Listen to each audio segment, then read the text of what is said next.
Hello,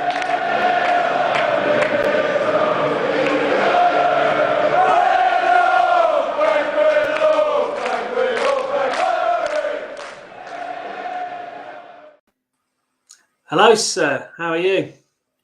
I'm all right, mate. How are you? Yeah, good. We're here to chat about midfield, as the ticker says. It's all about the midfield. The engine room. Yeah, no, it was a bit. I went onto the Premier League website and to get all the Arsenal players listed in midfield, and there's lots on there like Amari Hutchison and Patino, players that maybe Patino might be sniffing around the Europa League squad next season unless he goes out on loan. But they also list Saka and Smith Rowe as midfielders. But for the purpose of having something to talk about for the strikers, let's leave those two for the striking segment of this trilogy, if you like. So I feel like it's a slight damning. What is it? It's a certainly damning the situation with the front line that we're moving midfielders. I mean, and yeah, as was showcased spectacularly throughout the entire season, the dearth of strikers or striking options we had. It was Saka and Emil who contributed double figures each. So, yeah. Okay, look. So, sticking with the midfield, and I will keep clicking refresh on the old my Twitter feed. I'm half expecting a David Ornstein kind of golden tweet, and I'm kind of in perpetuity. I'm constantly waiting for him to drop one. Because then we've got like so many irons in the fire, it seems, at the moment. That the one pertaining to midfield, I guess, well, there's two. There's Fabio Vieira, who's pretty much done and dusted as far as I'm aware. That's all already done. Photographs been taken and everything. I'm not sure what the delay is in. Maybe they're trying to be a bit more creative. Are the photographs something you've seen on? No, I haven't. But I know that someone tweeted that the Premier League have let the cat out of the bag early. I think it's. I don't know what the delay is there, but he's done, and we'll get on to him presently. But let's and then of course Yuri Tillemans, but we'll get on to him as well in terms of kind of potential incomings. First of all, okay, let's start at the bottom and work our way up. Guendouzi, he's I think 10-11 million pounds to Marseille. There's not a lot of money sloshing around Europe. I still think it's a terrible deal, terrible bit of business for us. Did he get the Young Player of the Year last year? We should be getting double that for him, but that was a deal we signed. We signed him for 6 or 7, something like that. Yeah. I just think the club have got to take that wider view. Yeah, of course we could, argue that Young Player of the Year and all this and the potential that he does have. You would hope to get more for him, but as has been proven, if he's not prepared to be part of the collective and show the character that is probably being demanded of him, and he's had a good time at Marseille, I think it's fine. I think. Yeah, no, absolutely. It's a case of suiting all parties. I mean, I think we'd like to have got a little bit more money for him retrospectively, but it is what it is. We committed to that 12 months ago, and there it is. Torreira, obviously his bridges have been burned completely with Fiorentina. Is it Fiorentina? Yeah. Something's gone on. Sampdoria. Something's gone on behind the scenes, and he's not a happy boy. And he's got a year left on his contract, and he does not want to be at Arsenal. I know he's been touted about around Italy and Spain, and at a personal level, I hope he gets a move that benefits and suits him. But he has to go, doesn't he? Yeah, I think it's a shame. I think that I like, when he was good, I liked what I saw, and thought he could drive it. Yeah, he never had the sort of, he didn't have the stature. I always felt he came at a time when I wanted the Arsenal team to be a little bit taller, a little bit more, muscular, and all those sorts of things. But at the same time, he showed he could nip at people's heels and contribute a little bit more going forward. But it's just a shame. Yeah, he had a bit of bite. He had a good engine. He was tenacious, and we kind of missed that in the midfield. And we thought that he was an answer to several problems that we had. And his goal against Spurs will live long in the memory. And yeah, absolutely. And electric. And like I don't think I've heard an Arsenal fan say a bad word about him. I think it is always kind of tinged with a little bit of what might have been, and he was clearly homesick. And so look, I just don't think. I think what I'm getting at is we're not going to get any money for him. We've got a bit of a track record of paying off contracts or buying out contracts and to shift players and so on. And I can see that something like that might happen this time as well. But if that's the case, why don't the club just bottom out whatever the fee is they're demanding? They just take whatever, really, almost. You know what I mean? If you're going to end up paying someone off anyway, you might as well get someone to basically pay the equivalent of whatever his wages would be. Well, actually, because if it was Sampdoria, the obligation to buy was 15 million, and they offered us 8 million, and we said no. So it would, that's better than what you've just suggested about. He's not earning 8 million a year, is he? No, exactly. No, so and get his wages off, and you don't want an unhappy player kicking around. It's like that anyway. So I think Guendouzi and Torreira definitely goodbye. Reece Nelson. I mean, I like him. I think he's done well at Feyenoord. They got to the conference final. I think given the extra games and the fact we're in the Europa League, I'd like to see him part of the squad. It's just a case of, he's got to do what Saka and Smith Rowe have done, which is when he's given the opportunity, do it and then do it consistently. He could end up being one of these players that, he has his moments, but the demand has got to be a bit higher, more consistently. Like I say, I like him. I think he could have a lot to offer, but I don't know. Will he seize that opportunity? I think he's gone. You think? I do, yeah. I think I've heard rumours of Nottingham Forest, for example, but ironically, they'd have him earmarked for right back, where he steadfastly refused to commit to for us, and he shot himself in the foot there because there was a right back up for grabs. There isn't so much now with Tomiyasu there. I don't see him as a right back though. I just don't think he's. Well, I think athletically he could, but it's like you said, or you alluded to. For me, his like kind of presence on the field is too passive.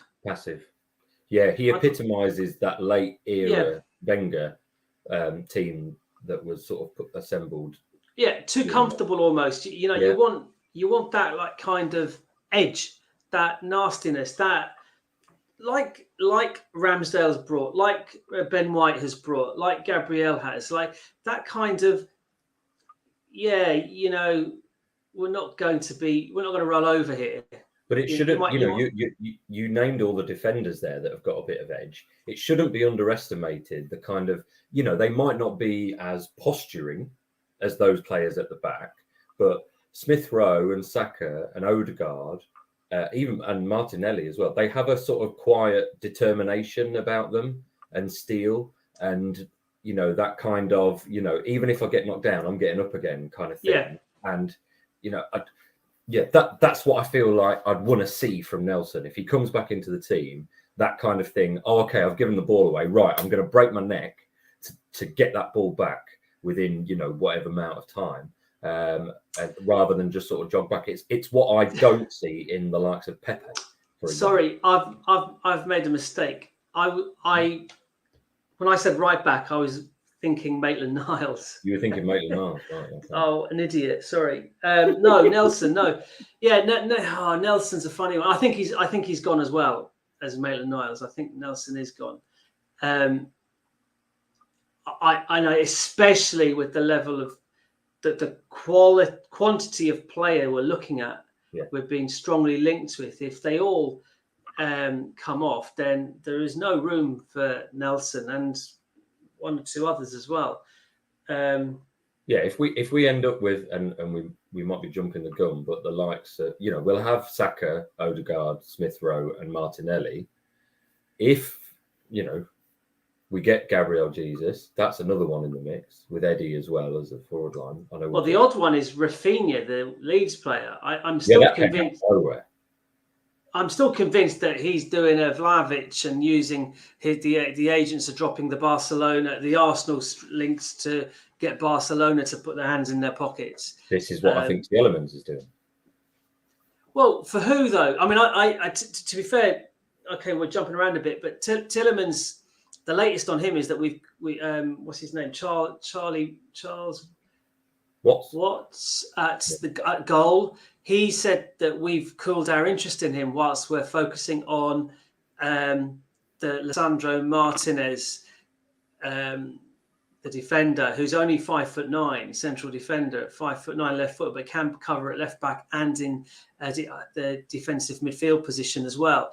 Arteta seems to be going for this versatility, and if you look at where Arteta spent the last 3 years prior to returning as Arsenal's manager, it's basically Man City Mark II. It's these kind of players who have this capacity to play in multiple positions, and so that with the quality of the backup, there is no drop off in quality when there's rotation.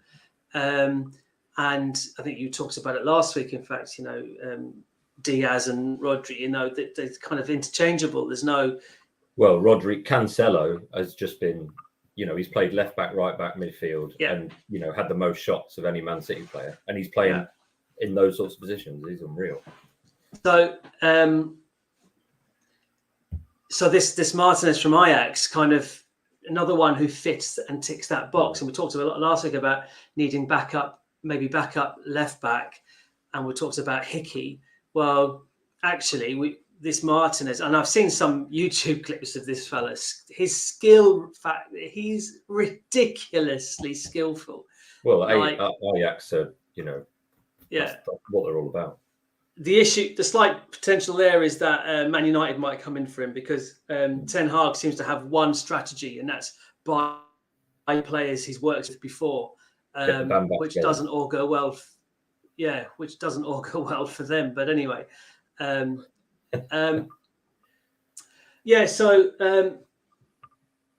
Nelson. So what do you do with Nelson?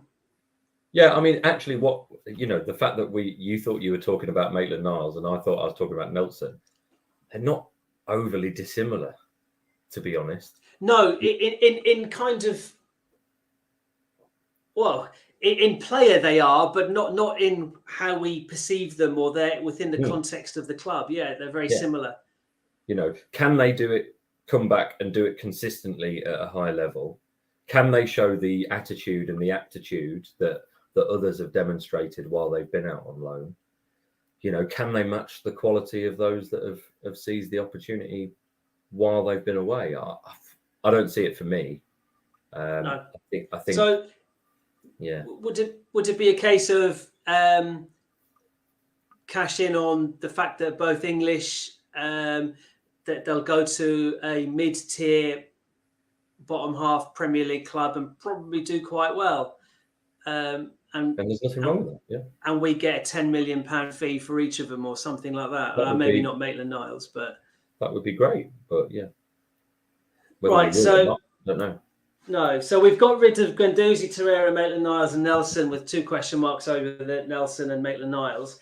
I think I think the potential for Nelson the ceiling was a lot higher for him than he's fulfilling. And I think that's a bit of a disappointment. He always seemed like there was a fantastic player in there, but there was something missing.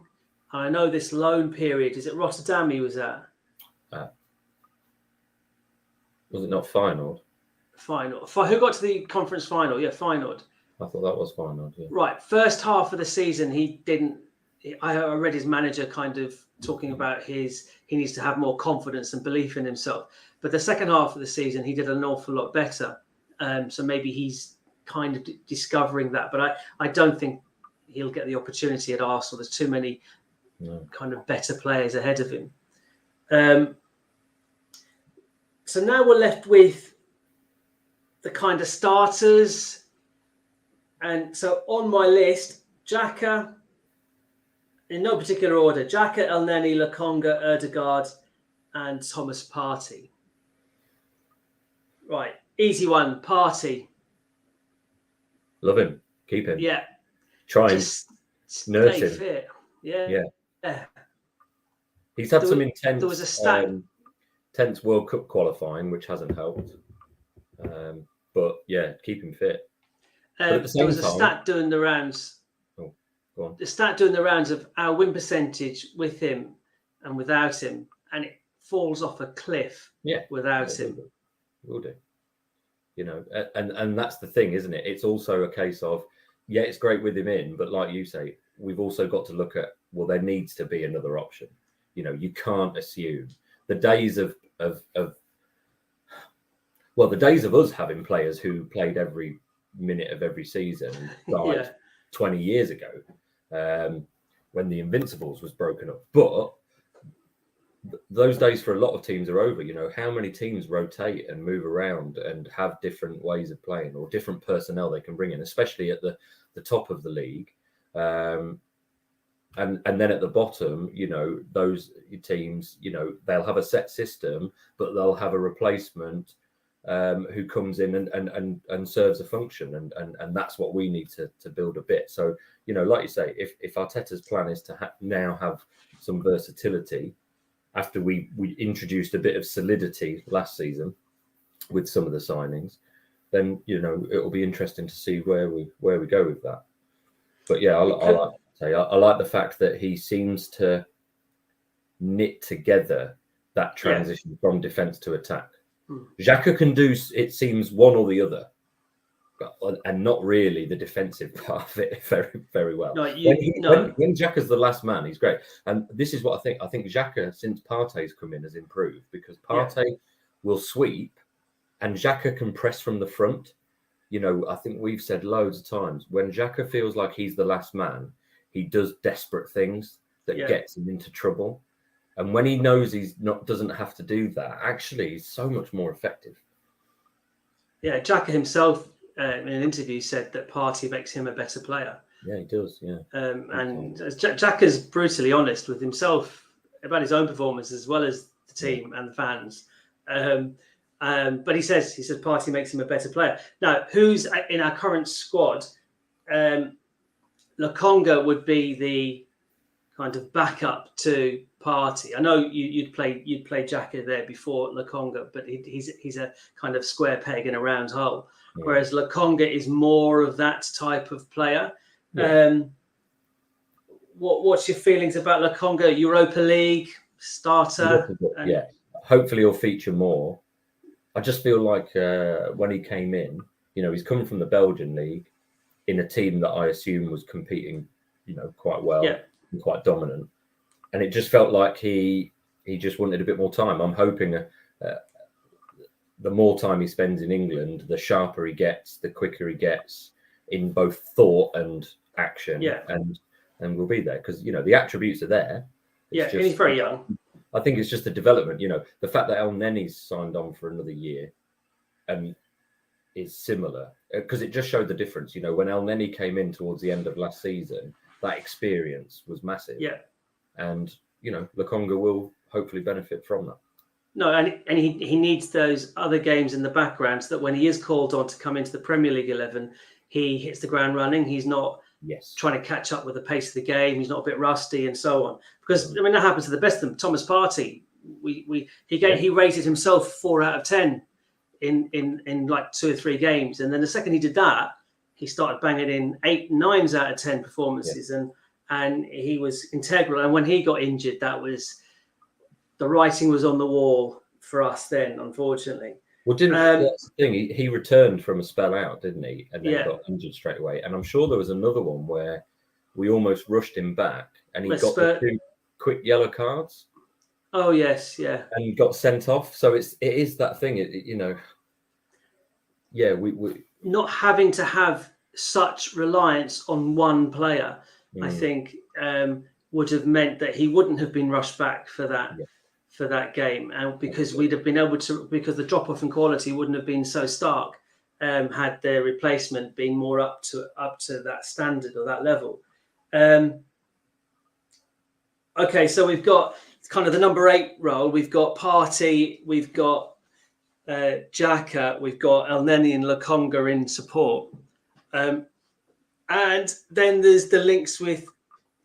Well, Martinez can play there if we do get him from Ajax. Fabio Vieira is more of a number 10, I'm tempted to say, rather than an 8, but we'll come to him in a minute. Tielemans is the more obvious number 8 link-up player. And apparently we have cooled our interest, as I was saying about Charles Watt announced today. Not like permanently as such, but more. Again, you've got to think about this mind games. 2 days ago, Leicester were saying that, dropped a story that said that Tielemans is going to sign a 1-year extension. Tielemans' camp said that's not the case right now, but it might be the case in September. And then Arsenal, the next day, Arsenal then say we've cooled our interest. Like, what's happening here? There's a whole load of mind games going on, because the wording was interesting from us. We said that, it's been reported that we've cooled our interest for now, whilst we focus on more pressing target, and the more pressing target, with Vieira in the bag already, the more pressing target is a striker. I think that's, we lacked goals. So Rafinha and Jesus, they're the priority. Absolutely. Rafinha's only become a priority for me in the last 24 hours. He was certainly not a priority before that. But there's a connection there with Pepe, and Pepe's not on my list as a midfielder. He's on my list as a striker. So there's no way Pepe stays if we get Rafinha. And I'm still like, I'd give it a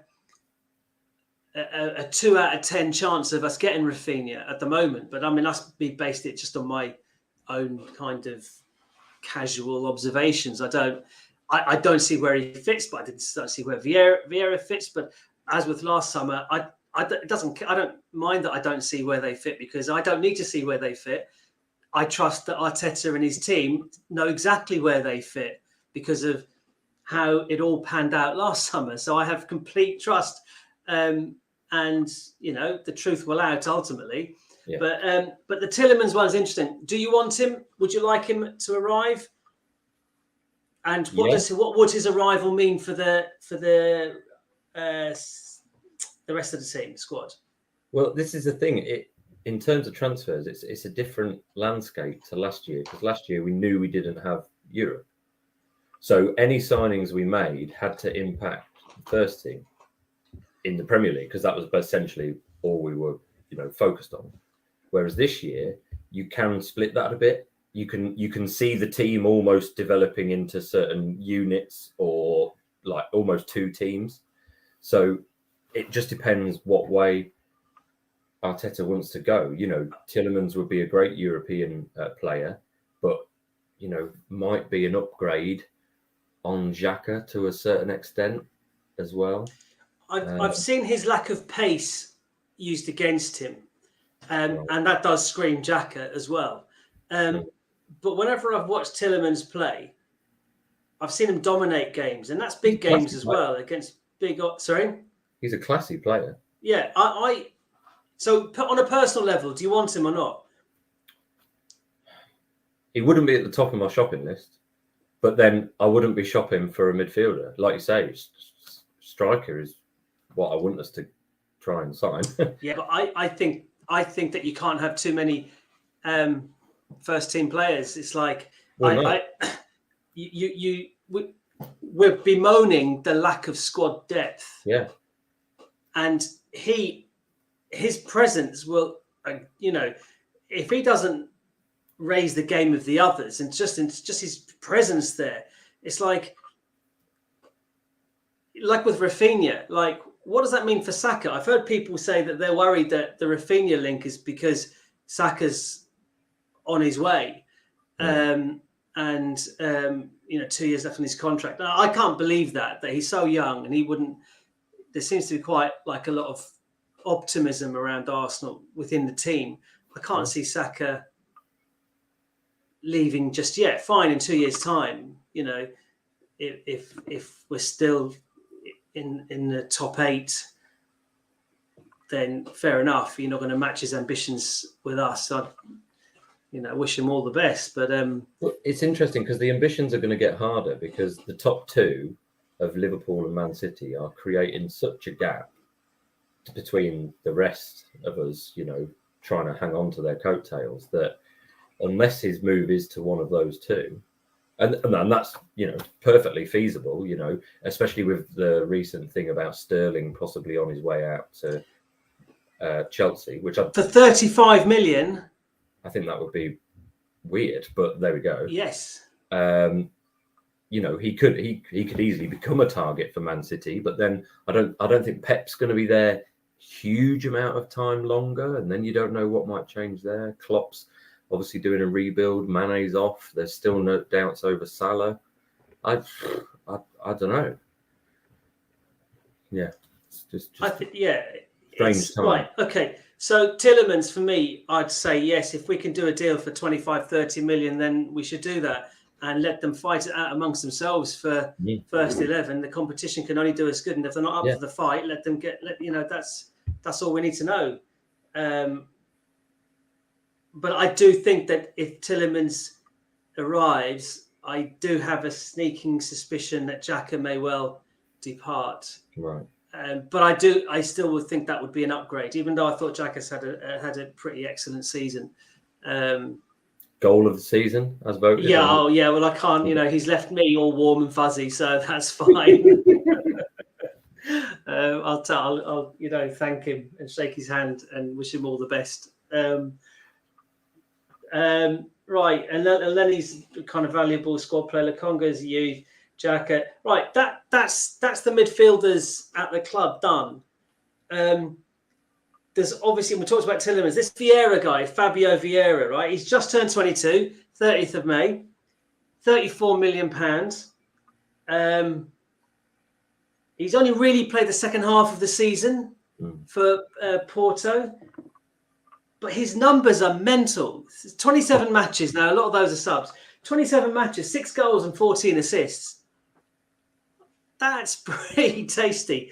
2 good feet. 2 good feet. I mean, it's screamed. They've called him the heir to the Bernardo or the young Bernardo Silva, who I love at City. I think he's brilliant. Great player. 2 good feet. Kind of screams Santi Cazorla. And you can't go wrong with a player of that ilk. So he's again one of these versatile players. Could play right across the front 3 and in that kind of Ødegaard central, like the number 10 role or Smith Rowe. But Ødegaard kind of has that position himself at the moment. Again, I don't see him in the starting 11 on away at Palace. That's fine. I don't think it will be long. But I don't know who he plays instead of. Again, predominantly left-footed. I think I might be wrong with that. I think he's predominantly left-footed. I'm not 100%. That Martinez bloke left-footed. We've got quite a few left-footed players all of a sudden, which is quite interesting. But anyway. I don't know I know why it's that's something called. that Arteta favours because he was very keen to get Mari, wasn't he? Just to have the balance of the centre backs with a left footer. So, you know, I think, and he's called Vieira as well, which will always go down well. Yeah, but will it?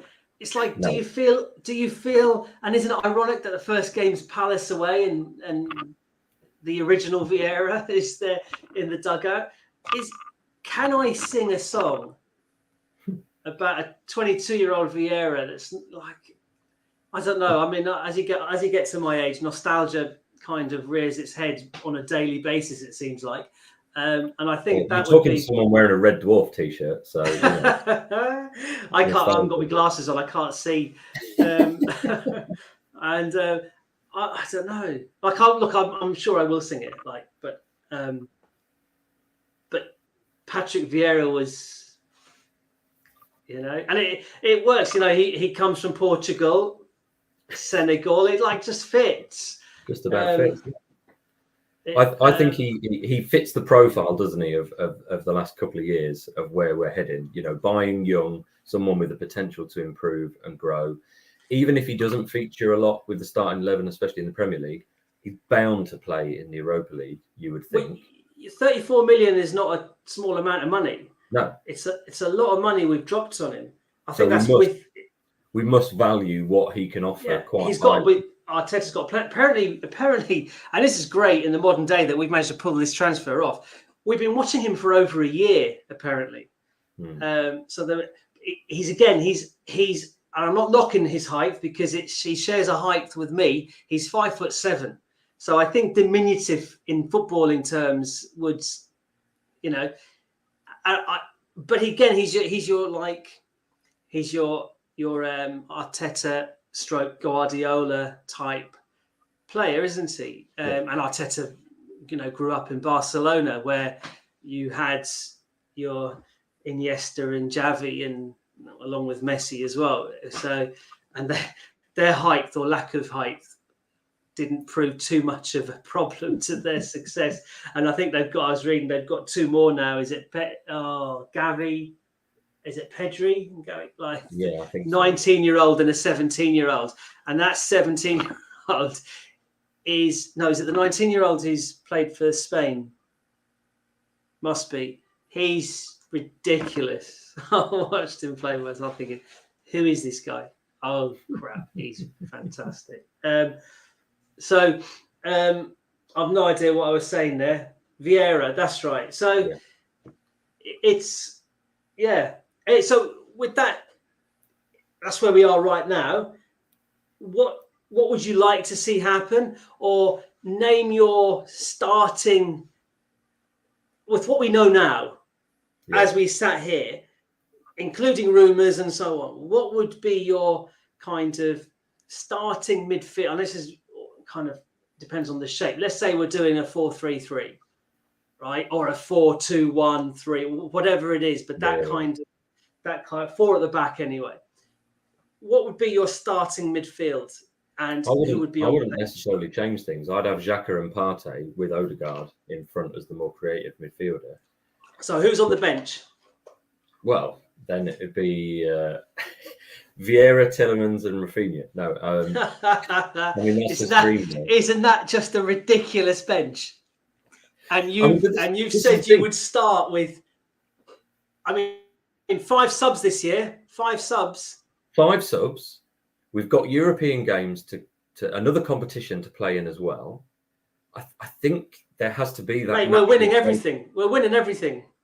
We're not winning everything, are we? We are winning with those 3 players on the bench, and we haven't even got to the strikers yet. Well, first of all, I don't think we'll get those 3 players. Like you say, I think Rafinha is basically using us as bait for a Barcelona to come in. Yeah. I still feel that Tielemans is doing the same to get a move to United, because as crazy as United is, it's still United. It's still the biggest club in the world, both financially and in terms but he wants Frankie de Jong from Barca, doesn't he? Because he worked with them at Ajax before. He does, but there will be a sticking point because Barca will want more than what they can get Tielemans for. And I just think that eventually the club will go with Tielemans, because I don't know how much the club will go in the club have got to sell players. They've got a ridiculous amount of players who are just sort of twiddling their thumbs, especially in the front line, to accommodate the likes of Sancho, who cost 70, Ronaldo, who cost whatever he cost, and his wages must be astronomical. So I can see them, backing and making some transfers, but they won't be the headline grabbers that they might want. Because ultimately their weak point is defence, right? They need strengthening throughout the team. Really, they need a better balance. I think they've got good players everywhere, but Rashford off form. Greenwood, I think, have those. Did I read somewhere those all charges dropped and he's back in the fold? He's going to go on pre-season tour with them. I don't know. I think I read that. Cavani's gone. Ronaldo, we don't know about Ronaldo. If Ten Hag is bright, he'll probably look to shift him on, perhaps. That's a big personality in the dressing room to go up against. So, hang on. Where you've got the young guy, Elanga. Where are there? Is Sancho? Yeah. Where are there? So look, and then midfield. Then they've got Fernandes. Well, that's it. Fernandes, but McTominay and Fred. Yeah, so that needs desperate kind of restructuring there. And Varane's always injured. Maguire is. I mean, I hope Maguire plays every game for them next season. That's how good he is, in my eyes. Who's the right back from Palace? And Luke Shaw, has he been playing at left back? I don't know. He had a long spell injured, didn't he? Right, so you'd basically put De Gea in the team and almost start from scratch. You're like thinking, right, what do we do here? So that's a huge rebuild there. But as you say, United's United, and they've got a ton load of money. But they've not, they've not used it well so far. Spurs are the interesting one. To get a strong bench like Vieira, Rafinha, Tielemans, which I don't think we will our owners go out and do that? Because let's face it, let's say all those not ridiculous rumours sort of come off. So Tielemans, Vieira and Rafinha would be good buys. You can see where they would fit into a squad and would improve and raise the standard, throughout. But then you're looking at, look at all these signs. So we talked in the defence about Hickey potentially coming in, this Martinez at Ajax. Well, Hickey wouldn't come in if we got Martinez from Ajax. Oh, really? Okay, so it's one of the others. So a defender, a midfielder in, let's say it's Tielemans. Vieira's basically done. Yeah. Maybe one of Tielemans or Rafinha, and then Gabriel Jesus as well. You're talking the best part of 200 million quid. You should read the Daily Mirror yesterday. Are our owners going to do that? Actually, 215 million was the amount they've said that. What's really funny is all these rumours have come from what I would call completely bona fide, reliable sources. Right. They are genuine now.